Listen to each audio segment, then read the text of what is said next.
In 2013, we planned a trip to Cabo San Lucas to spend a week with Ashley's family. They had a couple of condos they had reserved there, and we were going to come join them. I'm a trip planner. I'm not spontaneous on trip stuff. I want to plan it out, know what we're doing, especially when the kids were that age that they were then. There's not a lot of sitting around. We like to be adventurous and have a lot of activities planned. And so I booked a bunch of excursions and things that we were going to do. Booked our flights out there. At that time, I was actually traveling so much with the job that I was in that I had enough airline miles to fly the whole family out there. We were super excited about all of this. The problem is I had done a lot of flying inside the States. We had never flown outside of the States as a family. We had taken cruise ships and things like that, but we had never flown on an airplane outside of the U.S. Ash and I had, but not with the children. If you know the difference between flying out of the country and taking a boat out of the country, you know that if you take a boat out of the country, you do not have to have a passport. You only have to have a birth certificate that shows that your child, I think, is 16 or under. I made the terrible assumption that is also true if you fly out of the country. And so we arrived at the airport early in the morning to board our flight, and they asked for passports, and I gave all the passports of everyone 16 and over, and they said, "Where are the rest of the passports?" And I said, "What do you mean?" And they said, "We need passports for these young people as well."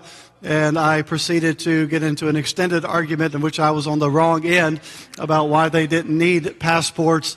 I'm so persuasive, I don't know if it's a good or bad thing, I'm so persuasive that they finally gave up to the point that they flew us to Atlanta, Georgia, to the Delta hub.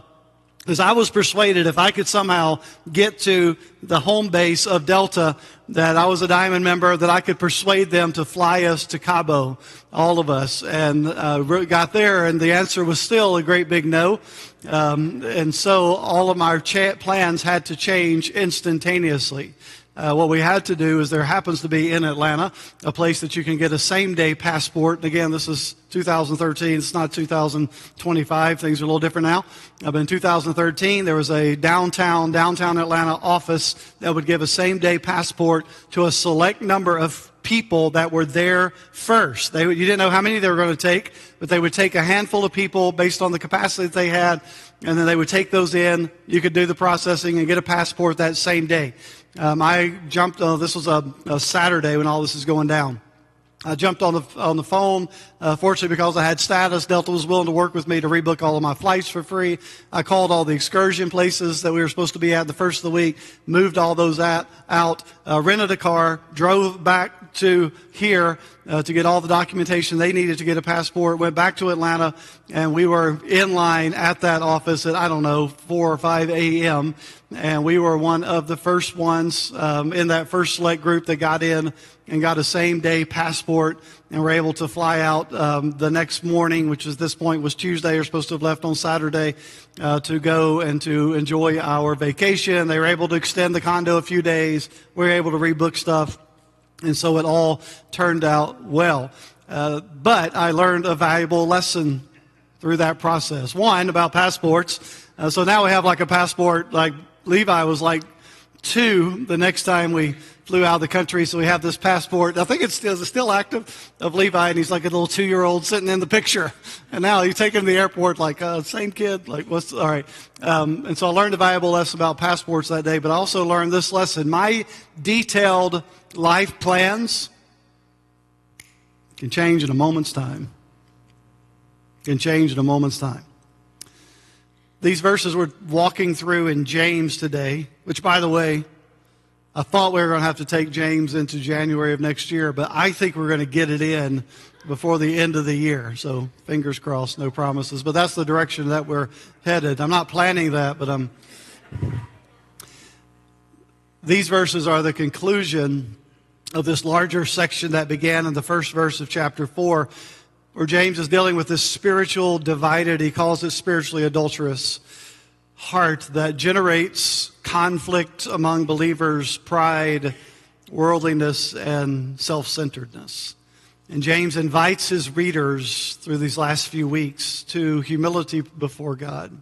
Humility that is driven by repentance and submission to God and drawing near to a Father who draws near to us and provides more grace than what is needed in our time of struggle. Now James applies this teaching on humility to a final area of our lives. And it seems kind of an unusual one, but he's talking about planning for the future. We'll see why he talks about this in a few moments, but here's the gist of his remarks. Like, don't arrogantly plan as if you control your own life. Recognize the frailty and uncertainty of life and submit your life plans to God. As a matter of fact, a failure to do so, he says at the end of this section, is arrogant and sinful. Let's dive into the text, verse 13. James says, "Come now," and every one of these phrases is important in this verse. "Come now, you who say, today or tomorrow we will go into such and such a town and spend a year there and trade and make a profit." James tells us this spiritual truth from this verse is pretty simple. Our control is really an illusion. It's not real. Control is an illusion. And James illustrates the problem of presumptuous planning with a specific and relatable scenario, a business trip. And in the story, he says a merchant plans his travel, plans his schedule, plans the business he's going to perform. He plans the profit that he is going to make. And we say, if you're like me, this is how I think. And so we say, what's the problem with that? It seems efficient. It seems like a smart plan to know where you're going, what you're going to do, what you can expect from the trip. That's how I think. In my kind of business world, that's the way I tend to think. But the issue is not the plan. The issue is the heart posture behind the business plan. Let's break this down. He says, "Come now." This is a prophetic phrase. It's a very rare phrase in the New Testament, and it's a prophetic word that expresses urgency. What James is saying is, listen up, pay attention, wake up. It's time for some plain talk. And then he says, "You who say," we've been talking about in James, how our speech reveals what's in our heart. You who say, and here's what the speech reveals, those who say, here's what they're saying reveals. It reveals self-confidence. It reveals the assumption of control. It assumes very little faith here. It's not asking, "Lord, what is your will?" It is declaring, "This is what I will do." And then he says, "Today or tomorrow." That's an assumption, right? It's an assumption of time. James is not condemning planning or scheduling. He's condemning the assumption that we decide and that we dictate when things happen, that we assume tomorrow will come, that we assume that we will be here, that we assume that we will be in control. We all know this. We do not own time, do we? We do not control it. The Scriptures called it a gift to be managed wisely. And the assumption here is that today or tomorrow we will go. There's an assumption of time. There's an assumption of plans. There's no seeking God, asking, discerning, trusting. It is all self-determination that flows out of the heart of pride. I make my own decisions in life. This is life with little to no regard for God. And the assumption here is I'm going to go into such and such town. This is the assumption of opportunity without resting in the God who opens doors of opportunity.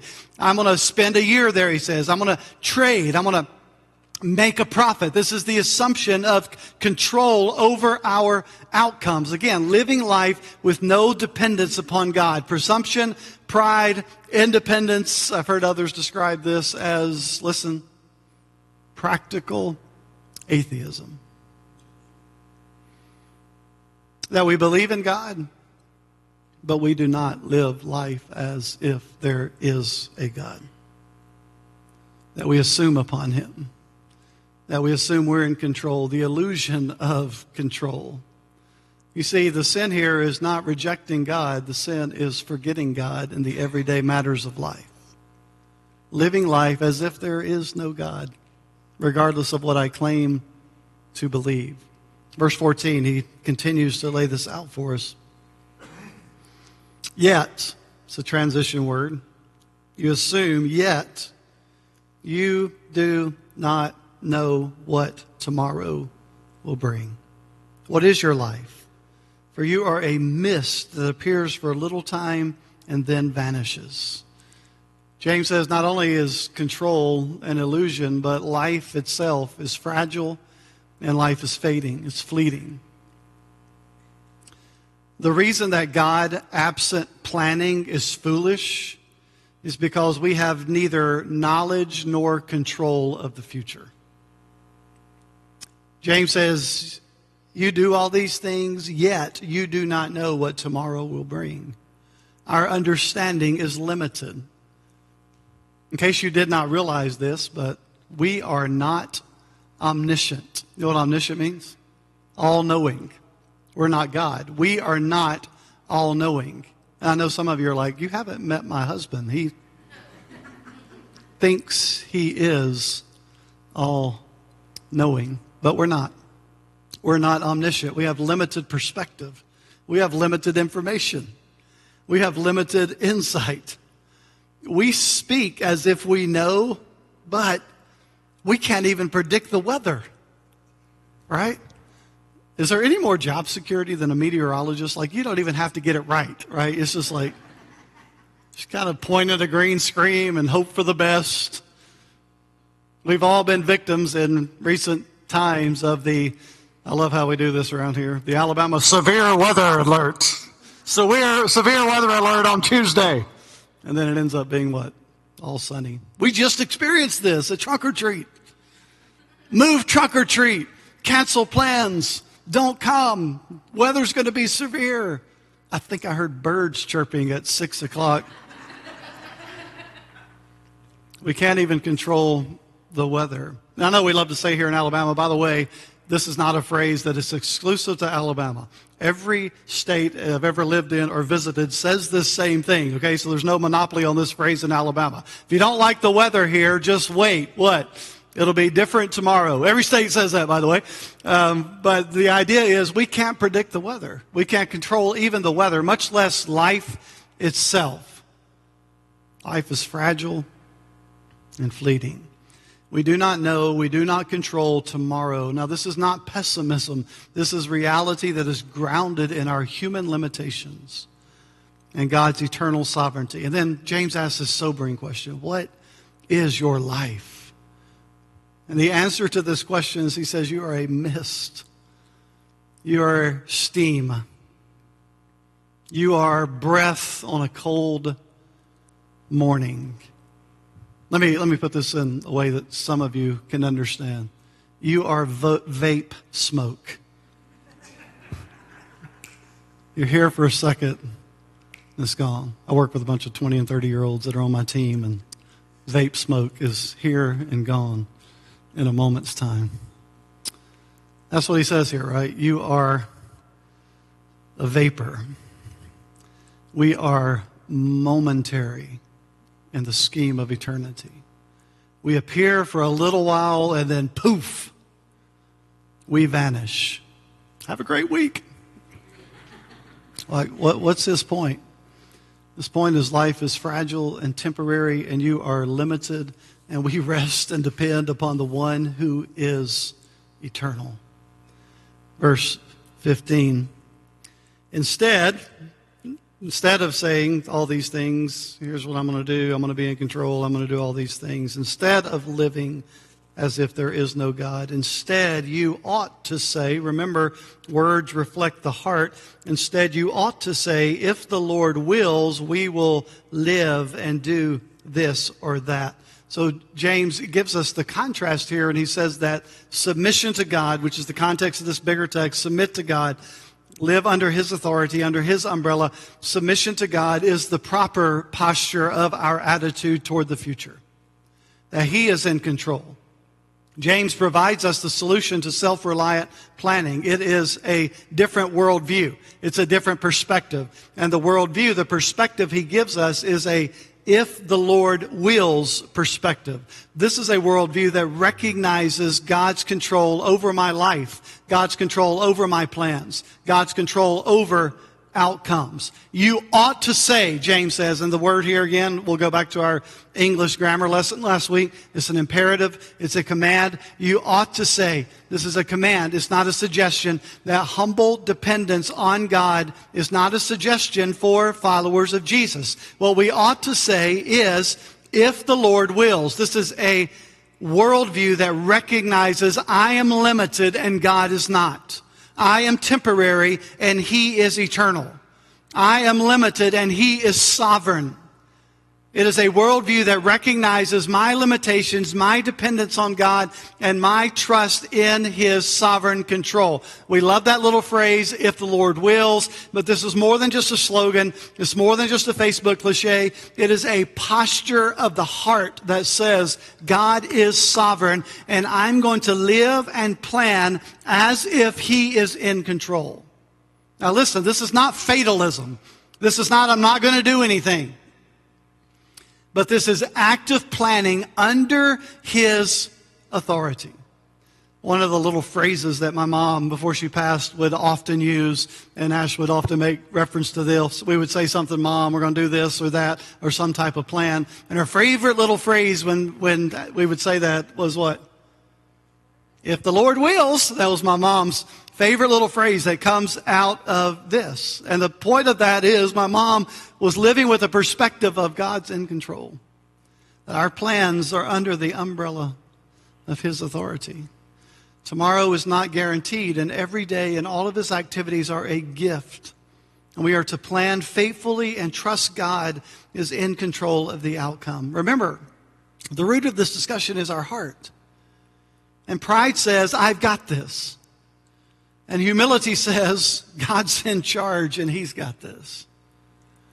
We are prone to live as practical atheists, saying we believe in God while living life as if He does not exist or as if He's irrelevant to my life, which is where James takes us in verse 16.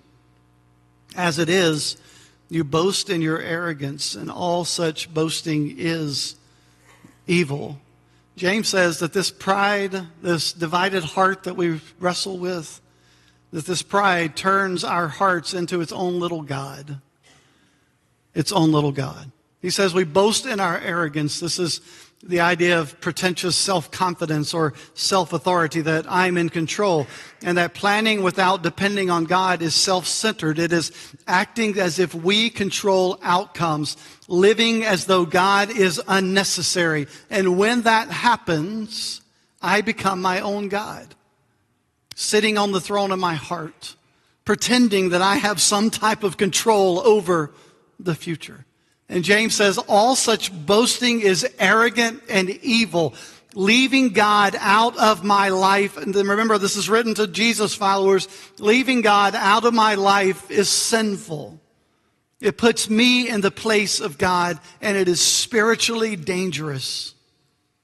It's easy for us to point the finger at the TikTokers who are denouncing God or walking away from their faith. It's easy for us to point the finger at the agnostic or those that don't claim to believe in God and say, how can a person ever be an atheist? It's easy for us to point the finger at them while at the same time being people who profess to be followers of Jesus and living life as if God is not in control.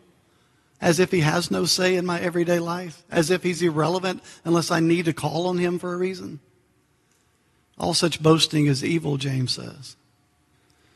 And then this last verse, verse 17. So whoever, here's our summary, whoever knows the right thing to do and fails to do it, for him it is sin. I love James's little kind of now you know moment here at the end. Hey, you can't plead ignorance anymore. I just taught you. And so now that you know, if you refuse to depend on God, it is what? It is a sin. Like refusing as a follower of Jesus to rest in who Christ is, to depend on God is a sin. The one who knows God is in control and refuses to submit to His authority, the one who lives independently of God is sinning. And sometimes we like to pin this on being, what this often theologians or Bible people use this phrase, a sin of omission, which is like you omit something from your life that can be sinful. But this is deeper than that. This is not just, oh, I forgot to submit to God. This is an intentional refusal to live under His authority. saying you believe God is in control, but refusing to live under his sovereignty. And James says, now that you know this, now that you know how to live, now that you know about depending on God, ignoring it becomes sinful. You see, it's not enough to believe that God is in control. It's not enough to sit and hear me or whoever preach or teach and nod in agreement when we talk about God's sovereignty.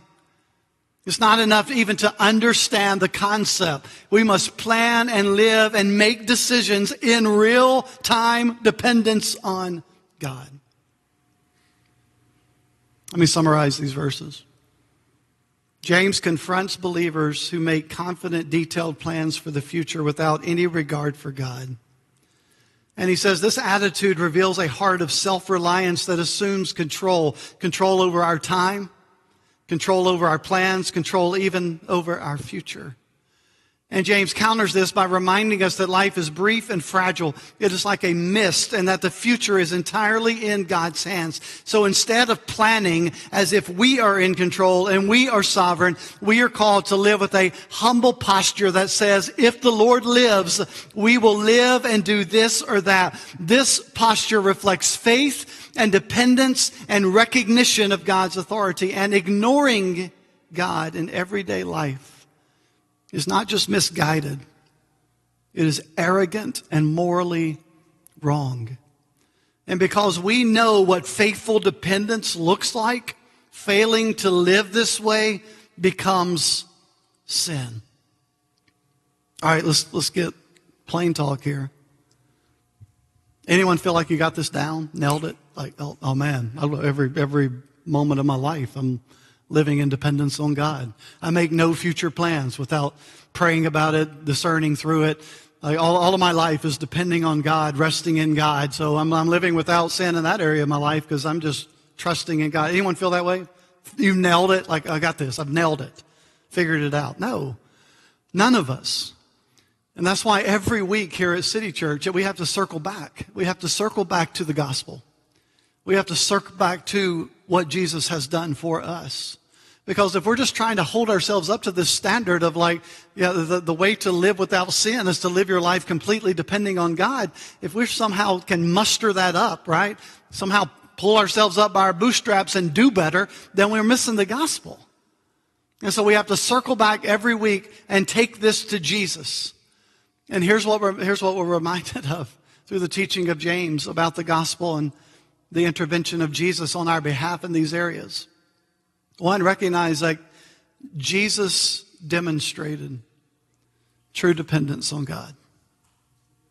Jesus demonstrated true dependence on God. Jesus gave us his worldview on earth when it comes to the Father. Here's what Jesus says in John 4:34. My food is to do the will of him who sent me.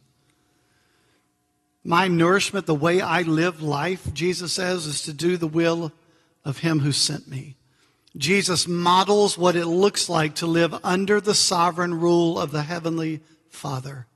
He lived a life of willing and active surrender to the very end in the garden when he prayed, not my will, but yours. You see, as broken, sinful human beings, we are naturally independent.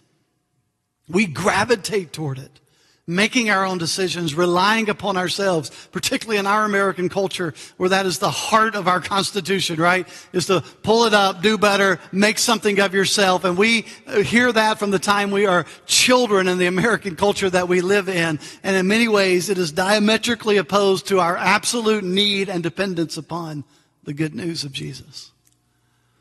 And yet Jesus modeled for us, he demonstrated true dependence on God. Jesus, listen, was perfectly dependent on my behalf. So that when I am independent and I am trying to do it on my own and earn it and somehow figure it out by myself, where I fall short in resting on dependence in God, Jesus has already bridged that gap and done everything necessary for me. About the second one, Jesus rescues our arrogance with his humility. Jesus rescues our arrogance. He redeems our arrogance with his humility. James says we boast in arrogance. Jesus entered the world in humility. No possessions, no status, no recognition, no strategic control. He lived in absolute trust of the Father on our behalf. Here's the good news of the gospel for us. We can confess our arrogant pride without fear because Jesus has already taken our penalty. He's already paid the price. His humility becomes mine through the cross.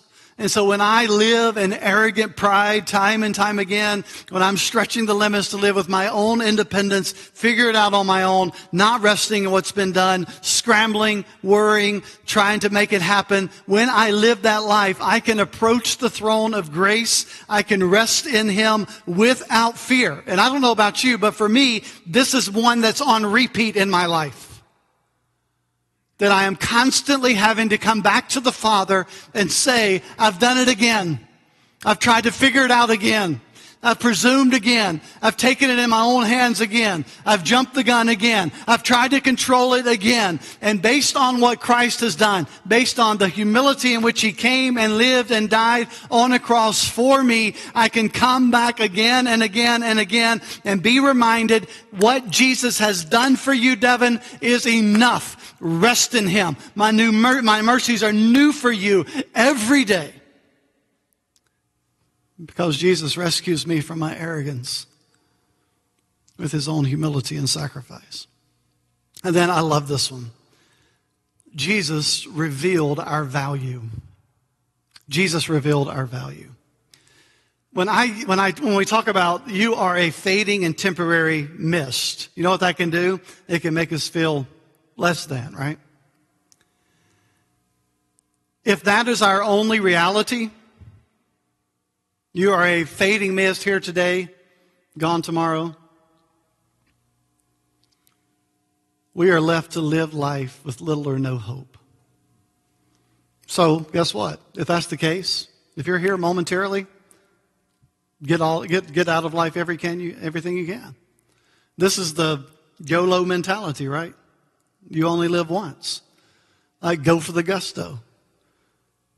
Carpe diem, right? Like, go for it all. I used to hear this guy preach back 15 years ago. That was one of my mentors.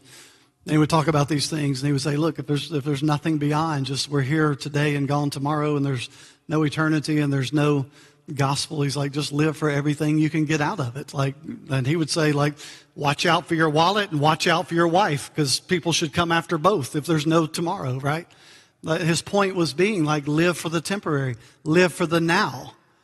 And that's why our culture is so focused on the temporary. And so when we talk about this, you're a mist, you're here today and gone tomorrow, it might cause us to think, then why do I not just go after everything I can get temporarily? But here's what the gospel declares to us. Here's the good news of the cross. You are temporary, but you are, watch it, valued. You are loved by an eternal Father. That our lives are an eternally valued vapor. That we are here today and gone tomorrow, but we are eternally valued. And the cross announces to us, you are infinitely loved. And so life is not meaningless. Life is precious because we are valued by God.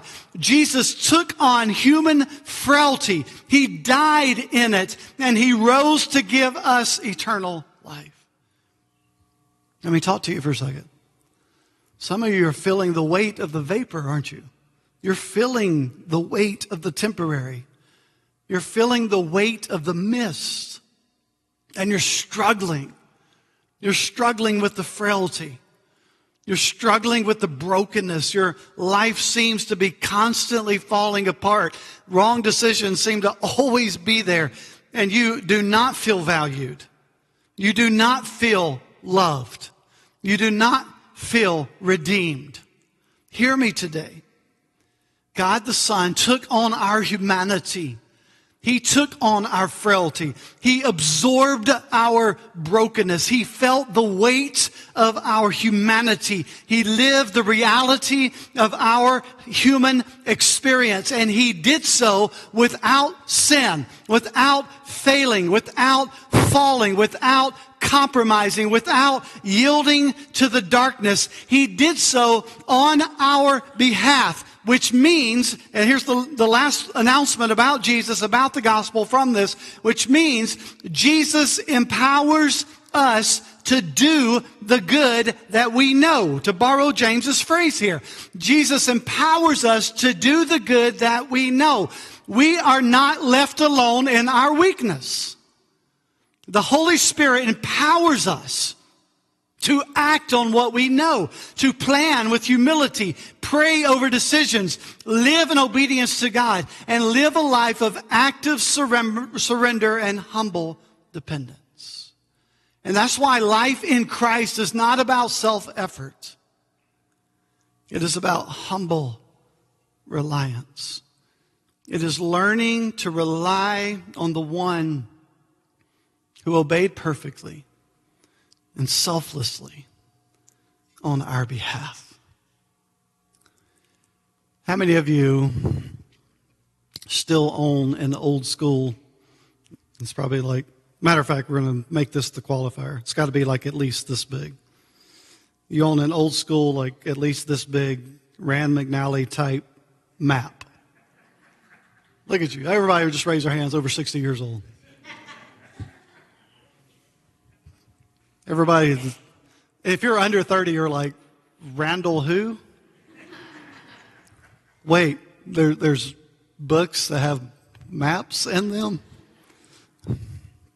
We don't own maps or use maps. If you do, it's just because you're fighting the system and refuse to change. You probably still have a flip phone, don't you? We don't use maps. You know why? Because I can get in my car and turn on my GPS, and it'll tell me where to go, every turn to make. If there's a better route because traffic is backed up, it'll tell me that. It'll reroute me. It'll redirect me. I'm kind of in both generations. I started with maps and transitioned to GPS. I feel like I have the balance of both worlds because I can still kind of remember where to go and how to get places. Like I'll ask Zach now, we're hanging out with him in his new town a couple weeks ago. I was like, how do we get to wherever? He's like, I don't know. Just put it in your GPS. Like, haven't you been there like 10 times? Yes, but just follow my GPS. I don't actually know how to get there. Just follow my GPS. That's GPS living. And here's what we know about GPS living. Literally, when we're in our car, there are times it's going to reroute you. You make a wrong turn, it's going to reroute you. It's going to get you back on the path. And we've all seen that rerouting little statement on our car display or on our phone. Rerouting, getting us where it's want to go. Here's what we do. We trust it, don't we?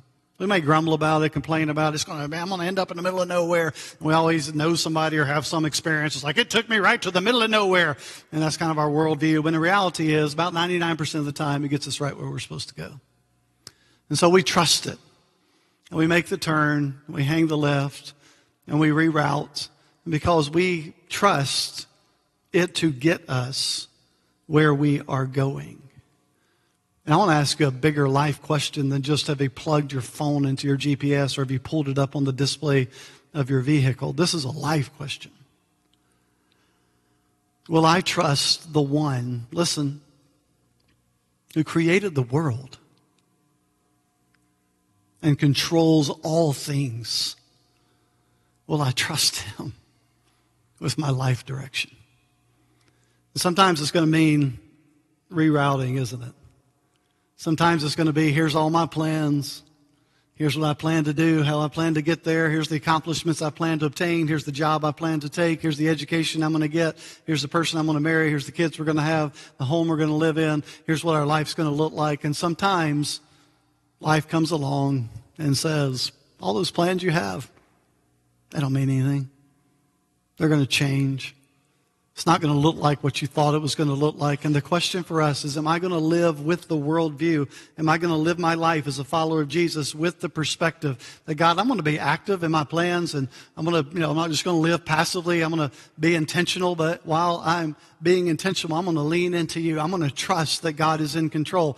I'm going to trust that you're sovereign. And so here's what happens when that happens. If I am living with the worldview, with the lens that God is in control, God is sovereign. When life throws me a U-turn, when life throws me a right turn, when life changes my plan and creates a left turn, I'm not having to scramble. Will it hurt in the moment? Yes. Will it maybe mess some things up in my life and my plans in the moment? Yes. But if I am living with the perspective, God, you got this. I can trust you. You're in control. You know it. You know my future. I do not even know it. It changes the way I live life. Now, we'll end with this. You're going to mess this up. I mess it up all the time. And so if we're beating ourselves up constantly, when life throws us a turn and we get frustrated and angry, and we're rerouting on our own, we're missing that what he has done is enough for you. For every left turn you take when you're supposed to go right, for every stop in the road, for every exit you take, every yield that's there that you fight against, push against, are angry about, listen, what he did for you is enough. It's enough for your flaws and your weaknesses and your wrong turns and your U-turns. What he has done for you is enough. And so it's why we live under the submission, right, under his authority, to know he is a good and gracious Father.